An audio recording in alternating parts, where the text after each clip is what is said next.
ద్వితీయోపదేశ కాండము 12వ అధ్యాయము. మీరు స్వాధీనపరచుకొనుటకు నీ పితరుల దేవుడైన యెహోవా నీకిచ్చిన దేశమున మీరు భూమి మీద బ్రతుకు దినములన్నిటను మీరు అనుసరించి గైకొనవలసిన కట్టడలను విధులను ఇవి. మీరు స్వాధీనపరచుకొనబోవు జనములు గొప్ప పర్వతముల మీదనేమి, మెట్టల మీదనేమి, పచ్చని చెట్లన్నిటి క్రిందనేమి, ఎక్కడెక్కడనైతే తమ దేవతలను పూజించెనో ఆ స్థలములన్నిటినీ మీరు బొత్తిగా పాడు చేయవలెను. వారి బలిపీఠములను పడద్రోసి వారి విగ్రహములను పగలగొట్టి వారి దేవతాస్తంభములను అగ్నితో కాల్చి వారి దేవతల ప్రతిమలను కొలద్రోసి వాటి పేర్లు అచ్చట లేకుండా నశింపజేయవలెను. వారు తమ దేవతలకు చేసినట్టు మీరు మీ దేవుడైన యెహోవాను గురించి చేయకూడదు. మీ దేవుడైన యెహోవా మీ సమస్త గోత్రములలో తన నామమును స్థాపించుకొనుటకు నివాస స్థానముగా ఏర్పరచుకొను స్థలమును వెదకి అక్కడికే యాత్రలు చేయుచుండవలెను. అక్కడికే మీరు మీ దహన బలులను, మీ బలులను, మీ దశమ భాగములను, ప్రతిష్ఠితములుగా మీరు చేయు నైవేద్యములను, మీ మ్రొక్కుబడి అర్పణములను, మీ స్వేచ్ఛార్పణములను, పశువులలోను గొర్రె మేకలలోను తొలిచూలు వాటిని తీసుకొని రావలెను. మీరును మీ దేవుడైన యెహోవా మిమ్మల్ని ఆశీర్వదించి మీకు కలుగజేసిన మీ కుటుంబములను మీ దేవుడైన యెహోవా సన్నిధిని భోజనము చేసి మీ చేతి పనులన్నిటి యందు సంతోషింపవలెను. నేడు మనమిక్కడ చేయుచున్నట్లు మీలో ప్రతి మనుష్యుడు తన కంటికి యుక్తమైనదంతయు చేయకూడదు. నీ దేవుడైన యెహోవా నీకిచ్చుచున్న విశ్రాంతిని, స్వాస్థ్యమును మీరు ఇది వరకు పొందలేదు.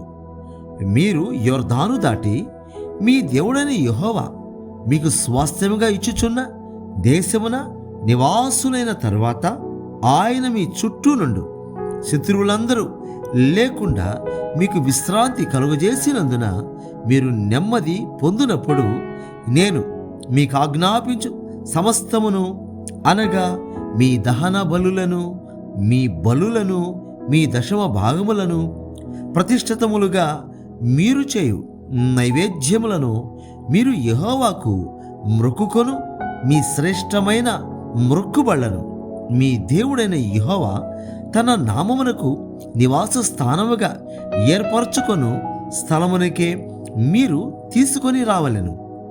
మీరు మీ కుమారులు, మీ కుమార్తెలు, మీ దాసులు, మీ పనికత్తెలు మీలో పాలైనను స్వాస్థ్యమైనను పొందక మీ ఇండ్లలో ఉండు లేవీయులు మీ దేవుడైన యెహోవా సన్నిధిని సంతోషింపవలెను. నీవు చూచిన ప్రతి స్థలమున నీ దహన బలులను అర్పింపకూడదు సుమి. యెహోవా నీ గోత్రములలో ఒక దానియందు ఏర్పరచుకొను స్థలముననే నీ దహన బలులను అర్పించి నేను మీకు ఆజ్ఞాపించుచున్న సమస్తమును అక్కడనే జరిగింపవలెను. అయితే నీ దేవుడైన యెహోవా నిన్ను ఆశీర్వదించిన కొలది ఇండ్లన్నిటిలో నీ మనసు కోరు దానిని చంపి తినవచ్చును. పవిత్రులేమి అపవిత్రులేమి ఎర్ర జింకను చిన్న దుప్పిని తినినట్లు తినవచ్చును. మీరు రక్తము మాత్రము తినక దానిని నీళ్ల వలె నేల మీద పారబోయవలెను. నీ ధాన్యంలోనేమి, నీ ద్రాక్షారసములోనేమి, నీ నూనెలోనేమి దశమ భాగమును, నీ గోవులలోనిదేమి, నీ గొర్రె మేకల మందలోనిదేమి తొలిచూలు పిల్లలను నీవు మ్రొక్కుకొను మ్రొక్కుబళ్లలో దేనిని నీ స్వేచ్ఛార్పణమును ప్రతిష్టార్పణమును నీ ఇంట తినక నీ దేవుడైన యెహోవా ఏర్పరచుకొను స్థలముననే నీవు, నీ కుమారుడు, నీ కుమార్తె, నీ దాసుడు, నీ దాసి, నీ ఇంట నుండు లేవీయులు కలుసుకొని నీ దేవుడైన యెహోవా సన్నిధిని తిని నీవు చేయు ప్రయత్నములన్నిటిలో నీ దేవుడైన యెహోవా సన్నిధిని సంతోషించుదువు. నీవు నీ దేశములోనున్న నీ దినములన్నిటిను లేవీయులను విడవకూడదు సుమి. నీ దేవుడైన యెహోవా తాను నీకిచ్చిన మాట చొప్పున నీ సరిహద్దులను విశాలపరిచిన తరువాత నిత్యముగా మాంసము తినగోరి మాంసము తినదనను కొందువు. అప్పుడు నీకిష్టమైన మాంసము తినవచ్చును. నీ దేవుడైన యెహోవా తన నామమును ప్రకటించుటకు ఏర్పరచుకొను స్థలము మీకు దూరముగా ఉండిన ఎడల యెహోవా నీకిచ్చిన గోవులలోనిదే గాని మీ గొర్రె మేకలలోనిదే గాని నేను నీకాజ్ఞాపించినట్లు చంపి నీవు ఆశించిన దాని నీ ఇంట తినవచ్చును. జింకను దుప్పిని తినునట్లు దాన్ని తినవచ్చును. పవిత్రులు భేదము లేకుండా తినవచ్చును. అయితే రక్తమును తినకూడదు. భద్రము సుమి. ఎలయనగా రక్తము ప్రాణము. మాంసముతో ప్రాణాధారమైన దాన్ని తినకూడదు. నీవు దాని తినక భూమి మీద నీళ్ల వలె పారబోయవలెను. నీవు యెహోవా దృష్టికి యుక్తమైన దానిని చేసినందున నీకు నీ తరువాత నీ సంతతి వారికి మేలు కలుగునట్లు దాన్ని తినకూడదు.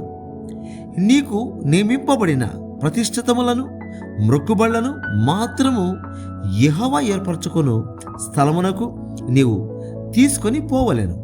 నీ దహన బలులను వాటి రక్త మాంసములను నీ దేవుడని యెహోవా బలిపీఠం మీద అర్పింపవలెను.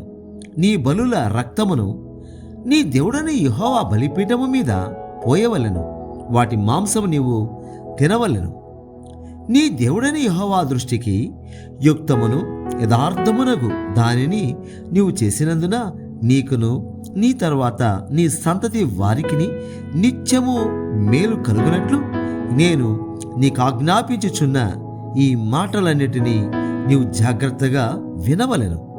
నీవు వారి దేశమును స్వాధీనపరచుకొనుటకు వెళ్ళుచున్న జనములను నీ దేవుడని యెహోవా నీ ఎదుట నుండి నాశనము చేసిన తరువాత నీవు వారి స్వాస్థ్యమును స్వాధీనపరచుకొని వారి దేశములో నివసించినప్పుడు వారు నీ ఎదుట నుండి నశింపజేయబడిన తరువాత నీవు వారి వెంట వెళ్ళి చిక్కుబడి వారి దేవతలను ఆశ్రయింపగోరి ఈ జనములు తమ దేవతలను కొలిచినట్లు నేనును చేసేదనని అనుకొనకుండా జాగ్రత్తగా ఉండవలెను.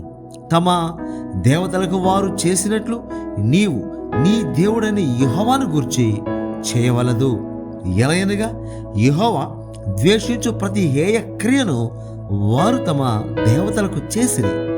వారు తమ దేవతల పేరట తమ కుమారులను తమ కుమార్తెలను అగ్నిహోత్రములో కాల్చివేయుదురు గదా. నేను మీకు ఆజ్ఞాపించుచున్న ప్రతి మాటను అనుసరించి చేయవలెను. దానిలో నీవు ఏమీ కలపకూడదు, దానిలో నుండి ఏమీ తీసివేయకూడదు. ద్వితీయోపదేశ కాండము 13వ అధ్యాయము. ప్రవక్తయే గాని కలలు కనువాడే గాని నీ మధ్య లేచి నీ ఎదుట సూచక క్రియనైనను మహత్కార్యమునైనను చేసి నీవు ఎరుగని ఇతర దేవతలను అనుసరించి పూజింతుము రమ్మని చెప్పిన ఎడల అతడు నీతో చెప్పిన సూచక క్రియ గాని మహత్కార్యము గాని సంభవించినను ఆ ప్రవక్త మాటలను కలలు కనువాని మాటలను వినకూడదు. ఎలయనగా మీరు మీ దేవుడైన యెహోవాను మీ పూర్ణ హృదయముతోనూ మీ పూర్ణాత్మతోనూ ప్రేమించుచున్నారో లేదో తెలుసుకొనుటకు మీ దేవుడైన యెహోవా మిమ్మును పరీక్షించుచున్నాడు. మీరు మీ దేవుడైన యెహోవాకు లోబడి ఆయనకే భయపడి ఆయన ఆజ్ఞలను అనుసరించి ఆయన మాట విని ఆయనను సేవించి ఆయనను హత్తుకొని ఉండవలెను.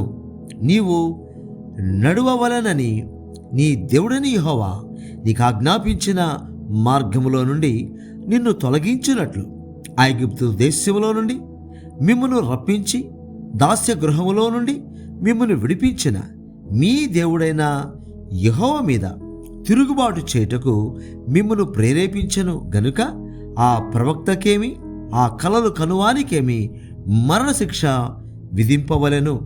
అట్లు నీ మధ్య నుండి ఆ చెడుతనమును పరిహరింపవలెను. నీ తల్లి కుమారుడే గాని, నీ సహోదరుడే గాని, నీ కుమారుడే గాని, నీ కుమార్తెయే గాని, నీ కౌగిటి భార్యయే గాని, నీ ప్రాణ స్నేహితుడే గాని, భూమి యొక్క ఈ కొన మొదలుకొని ఆ కొన వరకు నీకు సమీపముగా నుండినను, నీకు దూరముగా నుండినను, నీ చుట్టూ నుండి జనముల దేవతలలో నీవును నీ పితరులను ఎరుగని ఇతర దేవతలను పూజింతము రమ్మని రహస్యముగా నిన్ను ప్రేరేపించిన ఎడల వారి మాటకు సమ్మతింపకూడదు, వారి మాట వినకూడదు, వారిని కటాక్షింపకూడదు, వారి యందు జాలి పడకూడదు, వారిని మాటుపరచకూడదు. అవశ్యముగా వారిని చంపవలెను. చంపుటకు నీ జనులందరికీ ముందుగాను నీ చెయ్యి మొదట వారి మీద పడవలెను. రాళ్లతో వారిని చావగొట్టవలెను. ఎలయనగా ఐగుప్తు దేశములో నుండి దాస్యగృహములో నుండి నిన్ను రప్పించిన నీ దేవుడైన యెహోవా యొద్ద నుండి వారు నిన్ను తొలగింప యత్నించెదరు. అప్పుడు ఇశ్రాయేలీయులందరూ విని భయపడుదురు గనుక నీ మధ్య అట్టి దుష్కార్యమేమియు ఇకను చేయకుందరు.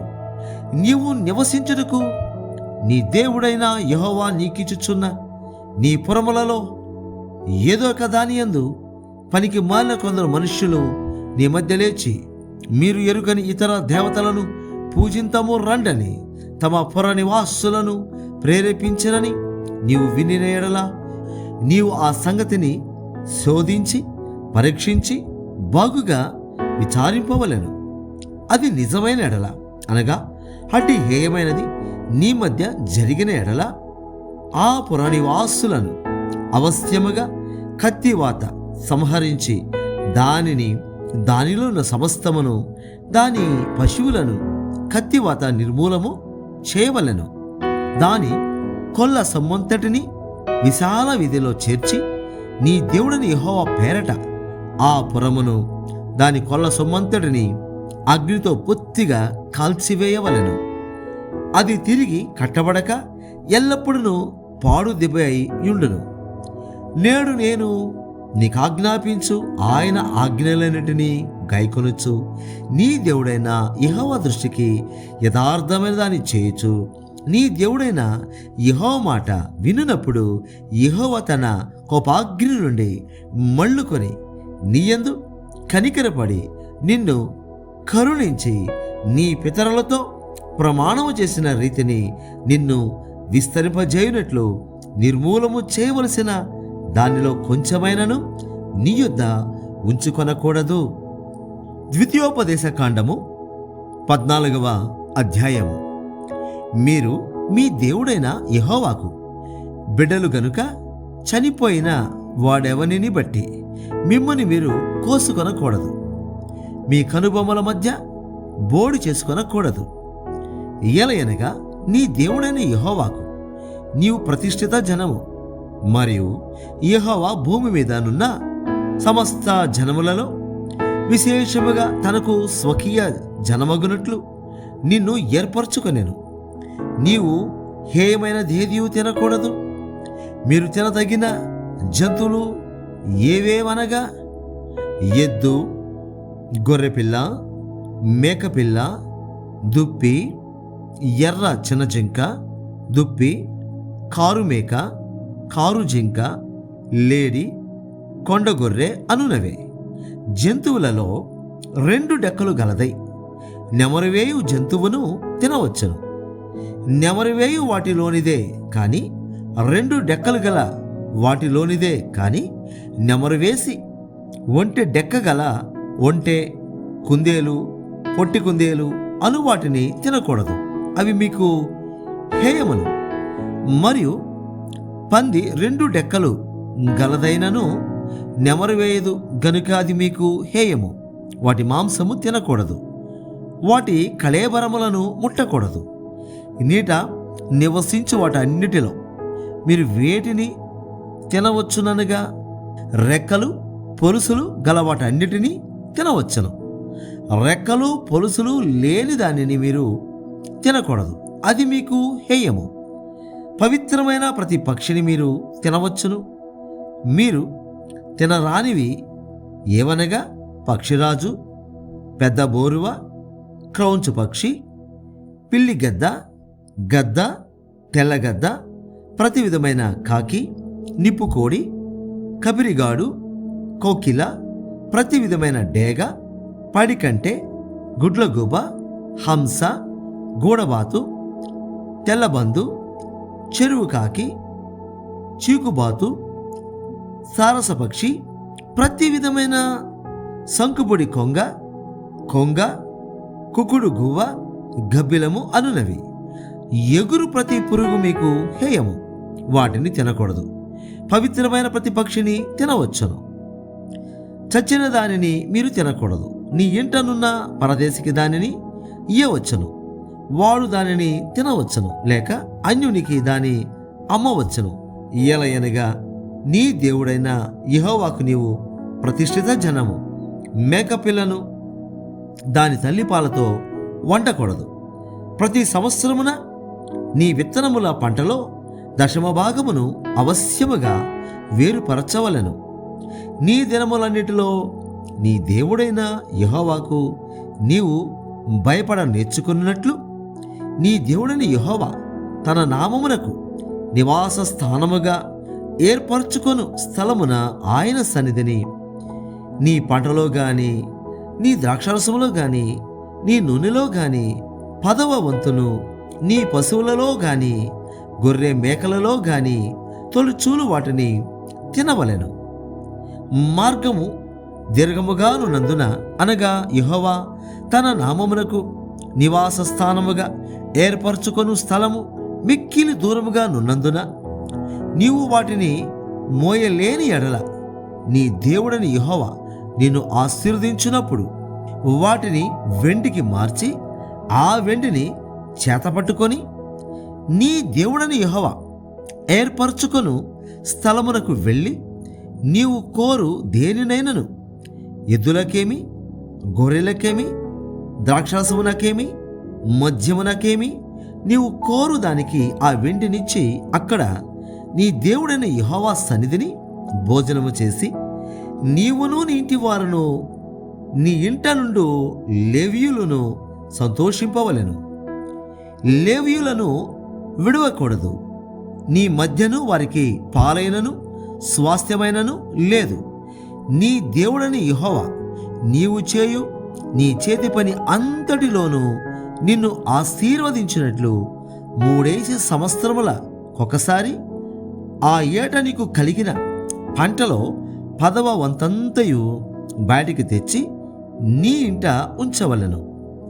అప్పుడు నీ మధ్యను పాలైనను స్వాస్థ్యమైనను లేని లేవీయులను, నీ ఇంటనున్న పరదేశులను, తండ్రి లేని వారును, విధవరాండ్రును వచ్చి భోజనము చేసి తృప్తి పొందుదురు.